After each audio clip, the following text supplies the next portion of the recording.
할렐루야. 오늘도 예배의 자리 가운데 함께 하신 우리 모든 성도 여러분 주님의 이름으로 축복하고 환영합니다. 우리 앞뒤 좌우에 계신 분들과 함께 인사 나누겠습니다. 기도와 예배가 답입니다.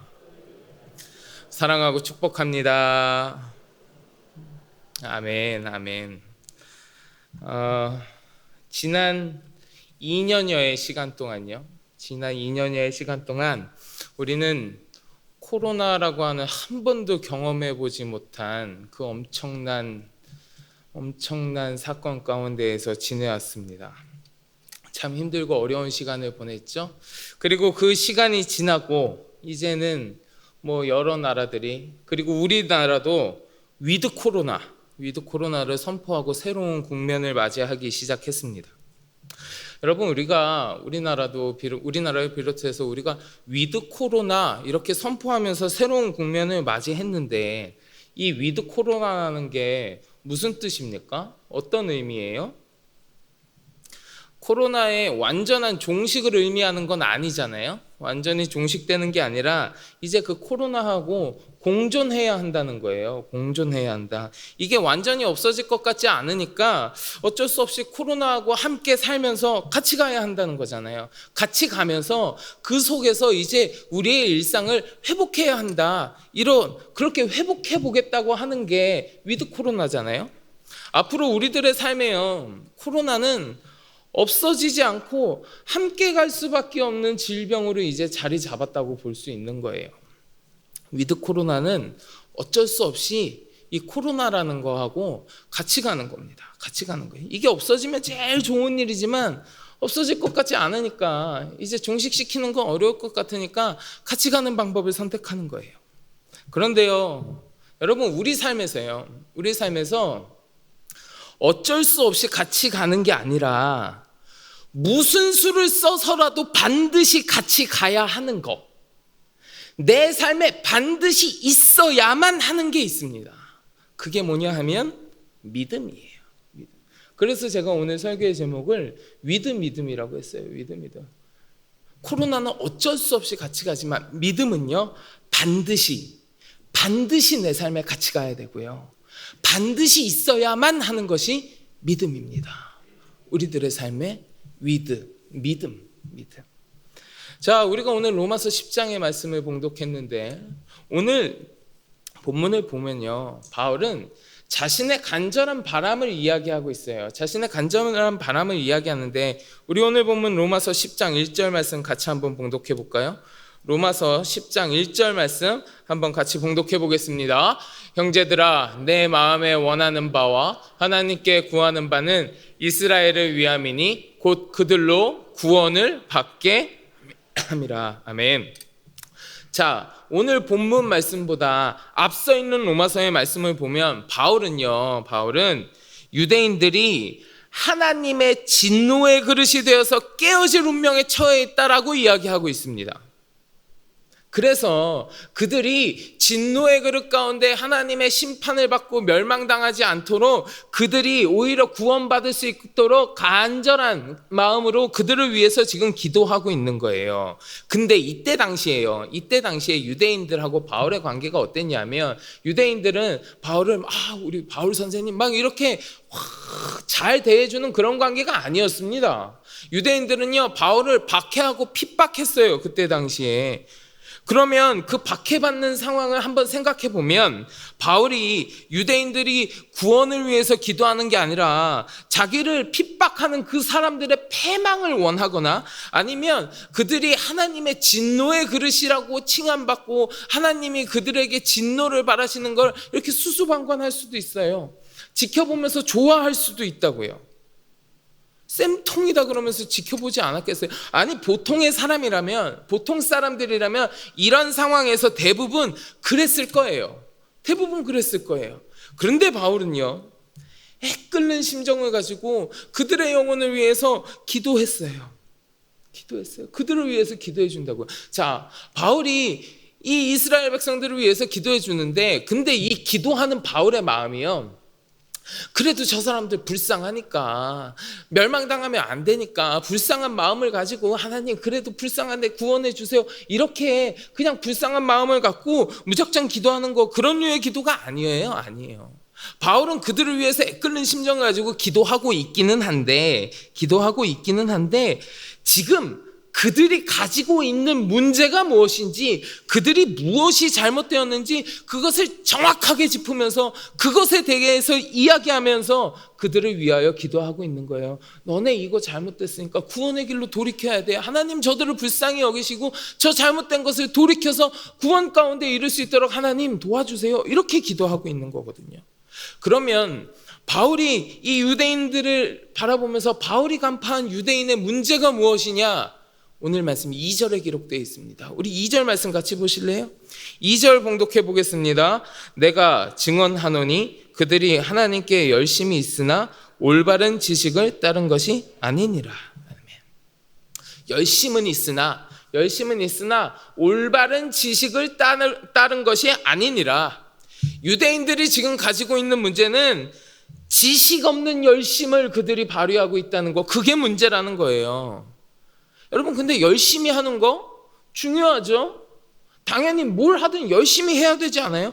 어떤 일을 열심히 한다는 건요, 그 일을 성취하는 데 있어서 아주 중요한 요소입니다. 중요한 요소예요. 만약에 그 열심이 하나님을 향한 열심이라면 더욱 그렇습니다. 더욱 그래요.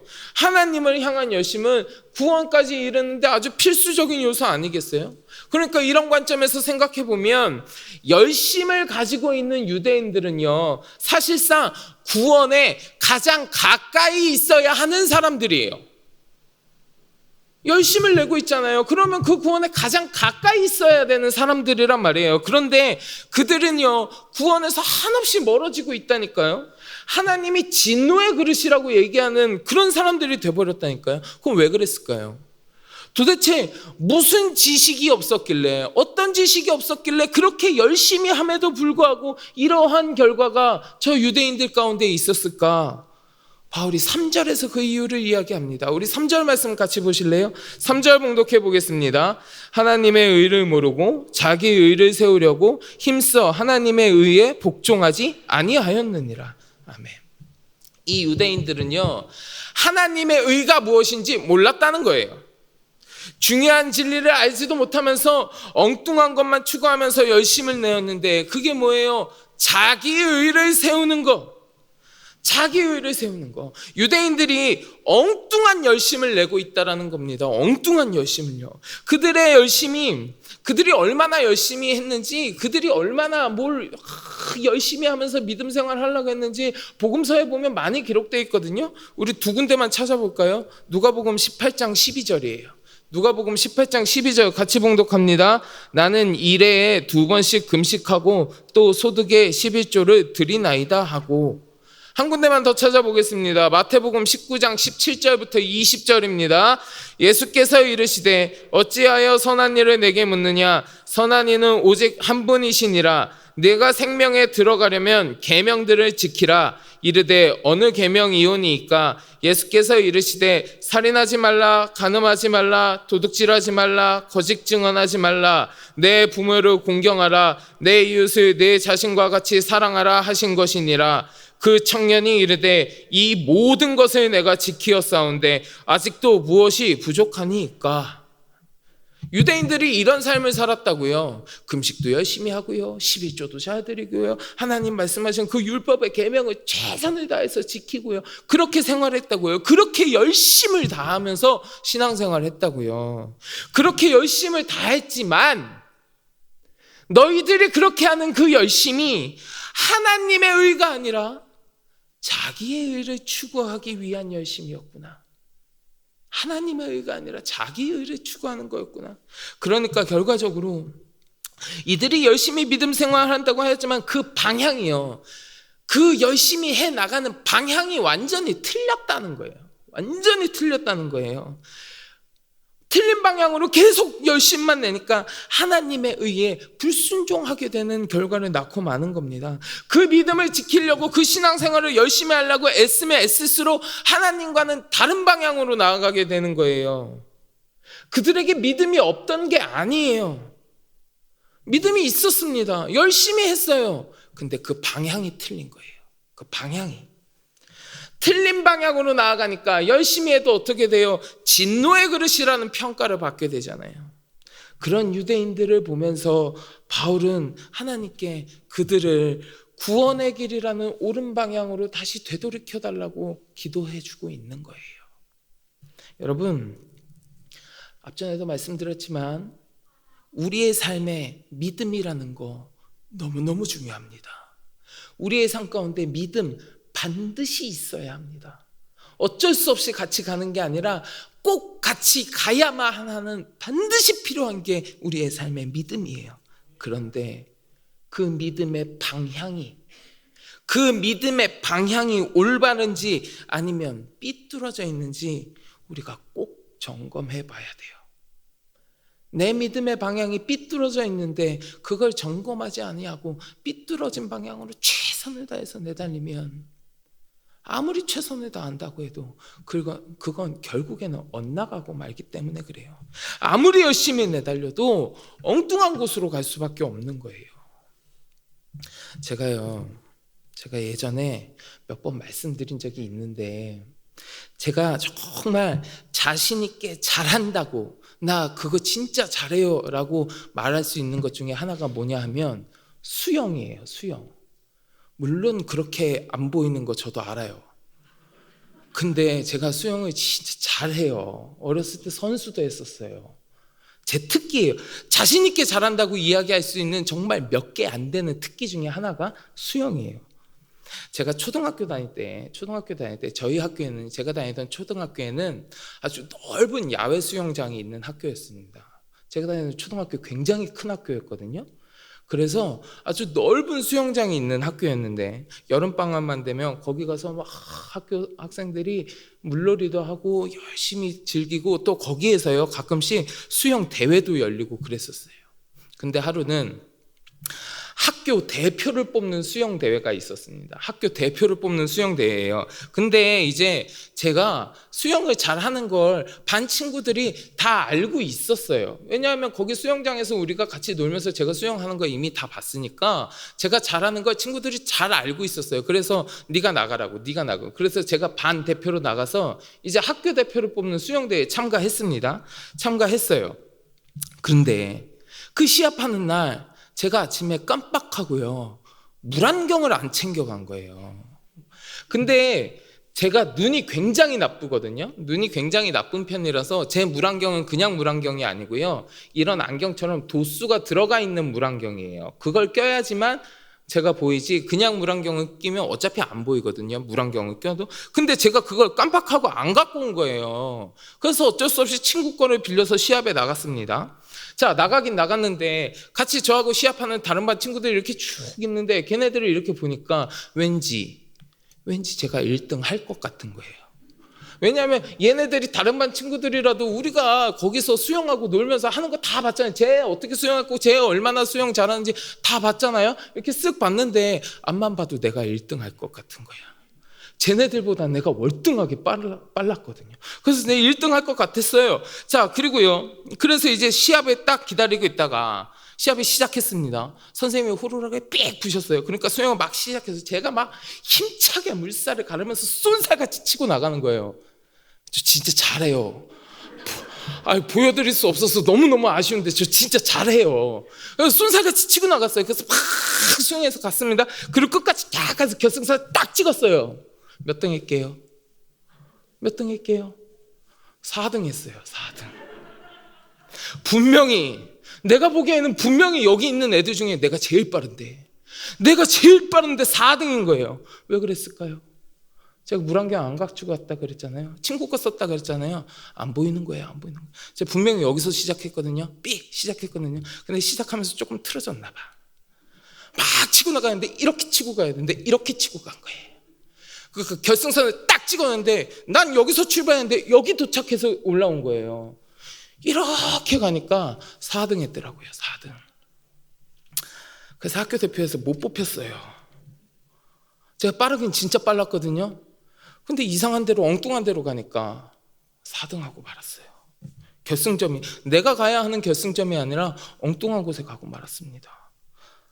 사랑하는 성도 여러분, 우리의 믿음 생활도요, 우리의 믿음이 나아가는 것도 이와 같아요. 이와 같아요. 우리의 삶에는 반드시 믿음이 필요합니다. 그런데 그 믿음이 어느 방향을 향해 있는지 반드시 점검해야 된다는 거예요. 내가 아무리 열심을 낸다고 하더라도 내 믿음의 방향이 엉뚱한 곳을 향해 있으면, 내 믿음의 방향이 비뚤어져 있다면 그 믿음은 오히려 나를 하나님과 더 멀어지게 만드는 거예요. 더 멀어지게 만드는 거예요. 여러분, 이단 사이비에 빠진 사람들이요, 그 사람들 열심히 안 하나요? 엄청나게 열심히 해요. 이단 사이비만큼 열심히 하는 사람들도 없을 겁니다.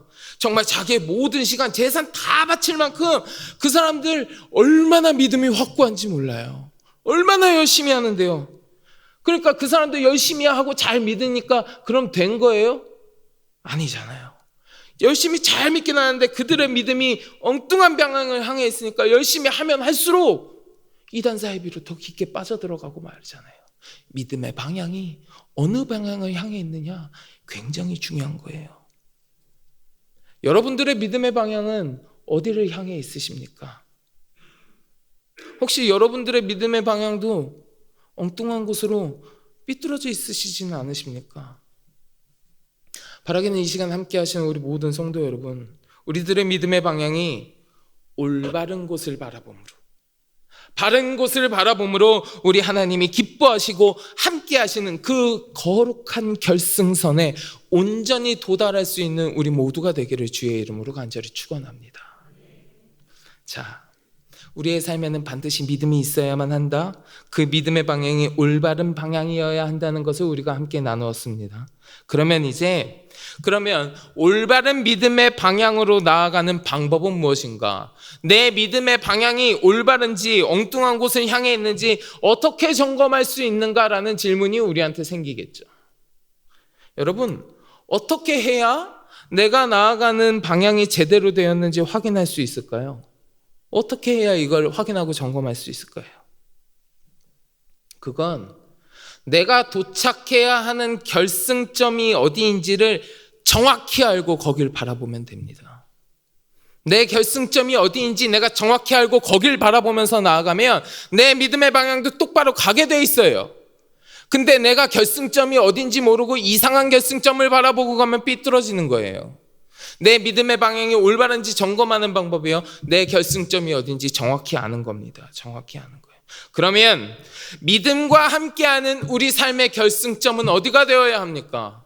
내 삶의 결승점이 어디입니까? 우리가 바라봐야 하는 그 결승점, 바울은 오늘 본문 9절과 10절에서 이야기해주고 있거든요. 오늘 본문 9절과 10절 말씀 우리 같이 봉독해 보겠습니다. 내가 만일 내 입으로 예수를 주로 시인하며 또 하나님께서 그를 죽은 자 가운데서 살리신 것을 내 마음에 믿으면 구원을 받으리라. 사람이 마음으로 믿어 의에 이르고 입으로 시인하여 구원에 이르느니라. 아멘. 자, 9절과 10절에서 공통적으로 이야기하는 게 뭐예요? 구원을 받으리라. 구원에 이르느니라. 우리의 결승점은 구원이라는 거예요. 구원. 우리가 믿음을 갖고 올바른 방향으로 나아가서 결국에 도착해야 하는 우리의 삶의 여정의 결승점, 그 결승점이 바로 구원이라는 겁니다. 구원. 우리가 구원을 바라보면서 똑바로 나아가야 된다는 거예요.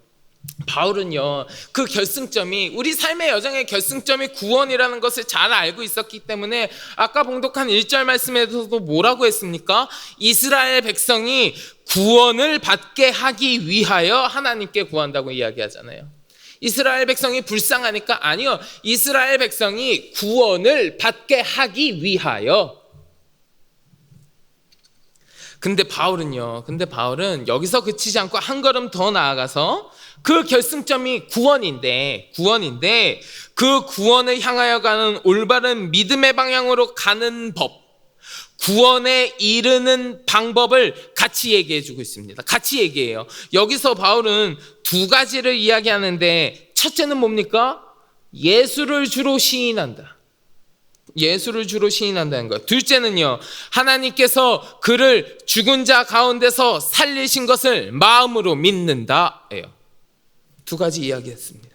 이 두 가지가 우리가 나아가야 하는 믿음의 방향이고 우리를 구원이라는 결승점에 이르게 하는 방법이라는 거예요. 예수를 주로 시인하고 그를 죽은 자 가운데서 살리셨다는 것, 하나님이 그를 죽은 자 가운데서 살리셨다는 것을 마음으로 믿는 것, 이 두 가지가 우리가 결승점에 이르는, 구원이라는 결승점에 이르는 방법이에요. 그러면 여러분, 예수를 주로 시인하려면, 내가 예수님을 주님이라고 시인하려면 이 예수님이 누구신지, 예수님이 무슨 일을 하셨는지, 나에게 어떤 존재인지, 나를 위해서 무엇을 하셨는가를 알아야 되지 않겠습니까? 알아야지 시인하죠. 알아야지 시인하죠. 사랑하는 성도 여러분, 여러분 예수님이 누구신지 아십니까? 예수님이 무슨 일을 하셨는지 아십니까? 아시죠? 여러분들은 다 아실 거예요. 우리가 얼마나 많이 봤어요. 이 시간 함께 하시는 여러분들은 잘 알고 계실 거예요. 우리가요, 늘 가까이 하고 있는 이 하나님의 말씀을 통해서, 이 말씀을 통해서 우리 주님이 어떤 분이신지, 우리 예수님이 어떤 분이신지 우리 많이 봐왔잖아요. 많이 들어왔잖아요. 우리가 아는 예수님 잘 알고 계시잖아요.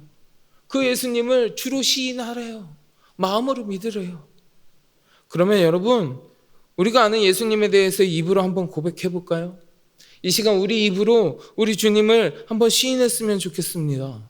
지금부터 제가요, 예수님에 대해서 이야기할 거예요. 예수님이 어떤 분이신지. 제가 이야기하는 예수님이 여러분이 알고 계시는 예수님이 맞다면 아멘으로 화답하시기 바랍니다. 예수님은 하나님의 아들이시고 그리스도이십니다. 아멘. 예수님께서는 죄인들을 위해 이 땅 가운데 오셨습니다. 예수님께서는 죄인들의 죄를 위하여 십자가를 지셨습니다. 예수님께서 나의 죄를 위해 십자가를 지심으로 내 죄가 사해졌습니다. 예수님은 십자가에서 죽으셨으나 죽은 자 가운데에서 부활하셨습니다.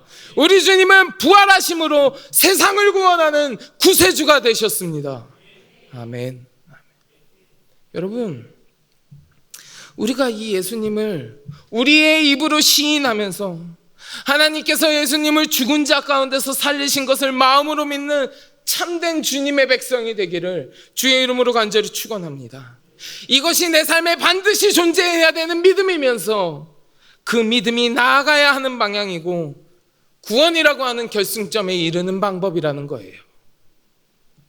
바울은 분명히 이야기합니다.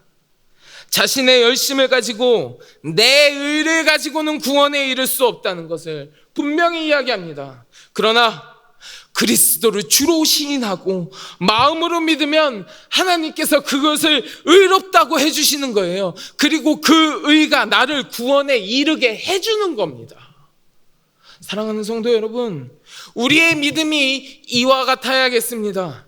그저 예수 그리스도를 내가 들어봤는데, 내가 아는데, 성경에서 본 적 있는데, 나 뭐 책에서 봤으니까 이해는 하고 있는데, 이런 지식적인 것을 넘어서서 예수님을 내 입으로 시인하고 내 마음을 다하여 믿는 믿음이 우리의 믿음의 모습이 되기를 축원합니다. 그리하여서 이 시간 함께 하시는 우리 모든 성도 여러분, 우리 모두가 온전한 믿음의 방향으로 나아가서 구원이라는 결승점에 모두 다 도달하는 하나님의 놀라운 축복을 누리는 여러분들이 되시기를 주의 이름으로 간절히 축원합니다. 자, 우리 계속해서 오늘 본문 말씀 11절부터 13절까지 볼까요? 11절부터 13절 말씀 같이 한번 봉독하겠습니다. 성경에 이르되 누구든지 그를 믿는 자는 부끄러움을 당하지 아니하리라 하니 유대인이나 헬라인이나 차별이 없음이라. 모든 사람에게 부여하시도다. 누구든지 주의 이름을 부르는 자는 구원을 받으리라. 아멘. 자, 바울이 믿음과 구원에 대해서 이야기했는데 그 구원을 얻는 자들에 대해서 뭐라고 이야기했냐 하면 누구든지라고 이야기했어요. 누구든지. 주님을 향한 믿음과 주님의 구원에는 한계가 없습니다. 차별도 없고요, 조건도 없습니다. 신분, 나이, 재산, 믿음 생활의 연수 이런 거 그 무엇도 따지지 않습니다. 오로지 주를 부르는 자들, 예수 그리스도를 시인하고 마음으로 믿으며 주의 이름을 부르는 자들에게는 모두 허락된다는 거예요. 우리 주님은 세상 만민에게 그 누구 하나 빼놓지 않으시고 모두에게 구원의 길을 열어두고 계시다는 겁니다. 예수님께서는요, 모든 사람의 주님으로 오셨습니다. 예수님께서는 모든 사람의 주님이 되시며 그들 모두를 구원하기에 넉넉하신 능력과 은혜를 지니신 분입니다. 누구든지 주의 이름을 부르면 구원을 받으리라고 말씀하셨잖아요. 누구든지요. 그런데 불행하게도 그러한 구원의 기쁨을 누리는 사람은 모두는 아니에요. 모두가 구원의 기쁨을 다 누리지는 못합니다. 모든 사람에게 복음이 다 개방되어 있고 예수님을 주님이라고 부를 수 있는 기회는 다 주어졌지만 모든 사람이 예수님을 주님으로 부르는 것은 아니라는 이야기예요. 왜 그럴까요? 왜요? 어째서 예수님을 주님으로 부르지 않는 자들이 있는 걸까요? 어째서? 우리 오늘 본문 14절 보실래요? 본문 14절에 보면 예수님을요, 주님으로 고백하기까지의 단계들이 표현되어 있어요. 우리 14절 말씀 한번 같이 공독해 보겠습니다. 그런즉 그들이 믿지 아니하는 이를 어찌 부르리요? 듣지도 못한 이를 어찌 믿으리요? 전파하는 자가 없이 어찌 들으리요? 아멘. 전파되어지고 그 복음을 전해 듣고 들은 것을 믿고 믿음으로 주님으로 부름, 믿음을 통하여 주님으로 부름의 단계, 그 단계들을 이렇게 거친다는 거예요. 즉 누군가가 복음을 전파해야 그 복음을 듣게 되고 마음으로 믿게 되고 마침내는 예수님을 주님이라고 고백하는 이 단계를 거친다는 겁니다. 이러한 단계를 보면 그러면 복음을 전하는 자의 역할이 얼마나 중요한지 우리가 알 수 있습니다. 복음을 전한다는 것은 무슨 이야기냐면 사람들을 구원에 이르게 하는 첫 단추라는 거예요. 복음 전하는 건 내가 전하는 그 사람이 구원에 이를 수 있는 첫 단추를 꿰어주는 겁니다. 그래서 바울도요 15절에서 이 복음 전하는 자들을 칭송해주고 있어요. 우리 15절 말씀 같이 보실까요? 15절 봉독합니다. 보내심을 받지 아니하였으며 어찌 전파하리요? 기록된 바 아름답도다 좋은 소식을 전하는 자들의 발이여 함과 같으니라. 아멘. 아름답도다 좋은 소식을 전하는 자들의 발이요. 그런데요, 이렇게 복음 전하는 것에 대해서 복음 전하는 것이 중요합니다. 복음 전하는 게 중요합니다. 이렇게 이야기하면 그것에 대해서 그런 말씀하시는 분들이 있어요. 목사님 저도 전하고 싶지요. 목사님 저도 전도해봤어요. 근데 요즘 사람들 예전처럼 교회 나오려고 하지 않아요. 부족한 거 없이 먹고 살만하니까 예전처럼 믿으려고 하는 사람도 별로 없어요. 교회 다니는 거 관심이 없어요. 오히려 부정적으로 욕하는 사람이 더 많아요. 그런 사람, 그렇게 말씀하시는 분들이 있어요. 실제로도 교인들의 숫자가 계속해서 줄어들고 있다는 그 보고들을 우리가 얼마나 많이 보는지 모릅니다. 근데 정말로 사람들이 이제는 교회 나오는 것에 대해서 관심이 없어진 걸까요? 정말 사람들에게 교회를 떠나서 종교 자체가 아무런 필요가 없어진 걸까요? 아닐 겁니다. 아닐 거예요. 아무리 풍족하고 여유로워졌어도요, 사람들 마음속에는 초월적인 존재에 대한 갈망과 염원이 존재해요. 그런 것들이 마음속에 자리 잡고 있어요. 제가 얼마 전에요, 아주 신기한 걸 하나 봤습니다. 아주 재밌는 걸 하나 봤어요. 한 2주 전쯤 10월 21일 날이에요. 10월 21일 날 우리나라에서 아주 큰 뉴스가 하나 있었습니다. 뭐냐면 누리호라는 로켓을 발사한 거예요. 2주 전쯤 우리나라가 로켓을 발사했습니다. 이거 발사하면서 이제 우리나라도 우주 강국이 되었다, 막 이렇게 벅찬 마음으로 사람들이 이 로켓 발사하는 걸 많이 지켜봤을 겁니다. 여러분들도 뉴스에서 다 보셨을 거예요. 저도 그 로켓 발사하는 걸 유튜브를 통해서 봤습니다. 유튜브를 통해서 지켜봤는데 막 이제 카운트다운하고 5, 4, 3, 2 1 하고 로켓을 팍 발사했어요. 그거 막 어마어마하게 큰 그 로켓이 막 불이 쫙 뽑으면서 날아가는데 아주 장관이었어요. 아주 장관이었죠. 이제 발사를 하고 로켓이 한참 날아가고 있는데 제가 그걸 뭘로 봤다고요? 유튜브로 봤다고요. 유튜브에 보면요, 그런 거 날아가는 화면을 보여주면서 옆에 뭐가 있냐면 사람들이 막 댓글 달고 채팅하잖아요. 그러면 그거 제가 유튜브 보면서 옆에 채팅창을 막 보고 있는데 엄청나게 많은 수의 사람들이 채팅 막 글을 쓰는데 그 글에 절반도 넘는 것 같아요. 굉장히 많은 비중을 차지하는 글이 어떤 글인 줄 아세요? 소원 비는 글이었어요. 소원 비는. 그 로켓 날아가는 그 영상 옆에 글을 쓰면서 무슨 돈 많이 벌게 해주세요, 로또 당첨되게 해주세요, 대학 합격하게 해주세요, 우리 가족 건강하게 해주세요, 이런 채팅들이 끊임없이 올라오는 거예요. 끊임없이. 아니 무슨 차라리 동상이나 정화수라도 한 그릇 떠놓고 그 앞에 빌면 내가 이해라도 하지. 저 로켓 날아가는 영상 보면서 그것도 한참 날아가니까 잘 보이지도 않아요. 점 같은 거에 잘 보이지도 않아요. 근데 걷다 대고 사람들이 막 소원 비는 글을 막 올리고 있는 거예요. 예나 지금이나 사람들은 마음 가운데 누구나 다 소원을 가지고 삽니다. 그리고 자기 마음의 소원이요, 내 마음속에 있는 소원이 다 이루어지는 건 내 힘만으로는 힘들다는 것을 본능적으로 다 알아요. 그래서 어딘가에 기대기를 원하고 의지하기를 원한다는 거예요. 그러니까 그런 영상 보면서도 사람들이 뭐 하게 해주세요 이런 글들 걷다가 대고 쓰고 있잖아요. 그럴 때에 이 사람들이 올바른 곳에 기댈 수 있도록, 올바른 곳에 의지할 수 있도록 저 화면 속에 날아가는 로켓 같은 거 말고, 저 산속에 오래된 나무나 저 사람들이 조각해놓은 동상 같은 거 말고 실제로 내 삶을 주관하시는, 역사하시는 하나님을 의지할 수 있도록 우리가 전해야 되지 않겠습니까?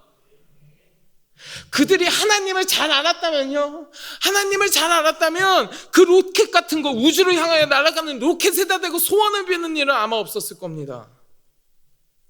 그 날아가는 로켓이 거기다가 비는 소원을 들어줄 리는 만무하잖아요. 아니 심지어 걷다가 대고 소원을 비는 사람들도 알고 있을 거예요. 저 로켓이 내 소원을 들어줄 리 없다라는 거 그 사람들 알고 있을 거예요. 그럼에도 불구하고 이 사람들이 그런 행동을 하는 건 그만큼 기대야 하는 삶을 살고 있지만 내가 어디에 기대야 하는지, 어디를 의지해야 하는지 올바른 곳을 알지 못한다는 반증 아니겠어요?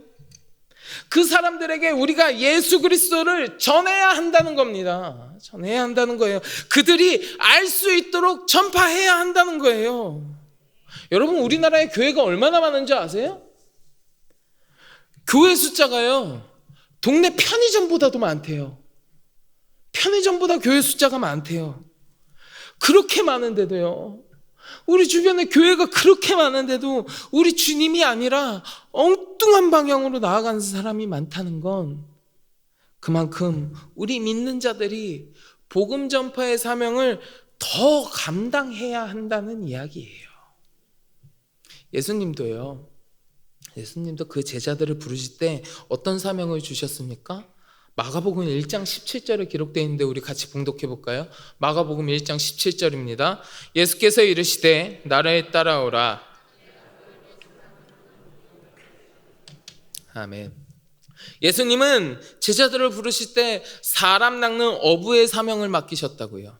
한낱 고기를 잡는 것이 인생의 목적이 아니라 그것보다 훨씬 더 큰 목적이 있는데 그것이 복음을 전하는 것임을 알게 하시는 거예요. 그리고 그러한 주님의 부르심은 이 시간 우리들에게도 여전히 동일합니다. 여전히 동일해요. 나와 함께 동역하지 않을래? 내 일을 너에게 맡기고 싶은데 너를 통해서 하나님의 나라가 전해졌으면 좋겠는데 네가 먼저 듣고 믿은 복음의 소식을 너만 가지고 있지 말고 더 많은 사람에게 전해주지 않겠니?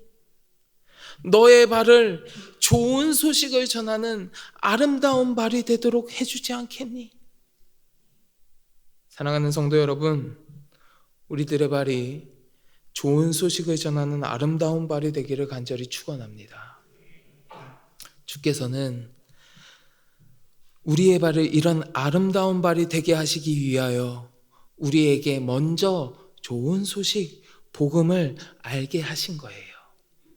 주님은 우리를 통해서 하나님의 나라가 전해질 수 있는 기회를 우리에게 주셨습니다.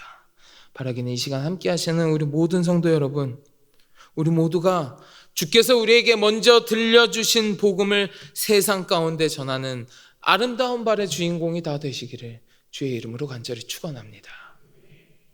자, 오늘 우리는 말씀을 통하여서 우리에게는 반드시 믿음이 있어야 하는데 그 믿음의 방향이 엉뚱한 곳을 향하지 않도록 늘 점검해야 한다. 그러기 위해서는 구원이라는 결승점을 우리가 정확히 알고 바라보아야만 한다. 그리고 이것을 나만 알고 행하는 것이 아니라 세상 가운데 전파해야 한다는 것까지 함께 나누었습니다. 여러분의 믿음의 방향을 다시금 점검하셔서 구원이라는 결승점에 잘 도착하는 복된 성도가 다 되시기를 주의 이름으로 축원합니다. 또한 그 은혜를 나 혼자만 간직하는 것이 아니라 더 널리 전파함으로 하나님의 나라의 확장에 크게 쓰임받는 귀한 주님의 일꾼이 다 되시기를 주의 이름으로 간절히 축원합니다. 우리 같이 기도하겠습니다. 하나님, 내 삶 가운데에 믿음이 늘 동행케 하여 주시옵소서. 그 믿음의 방향이 삐뚤어지지 아니하도록 구원이라는 결승점을 잘 바라보며 나아가게 하시고, 하나님, 이를 나만 간직하는 것이 아니라 널리 전함으로 하나님 나라의 확장에 귀히 쓰임받는 아름다운 발이 될 수 있도록 우리와 함께하여 주시옵소서. 감사드리며 예수 그리스도의 이름으로 간절히 기도드립니다. 아멘.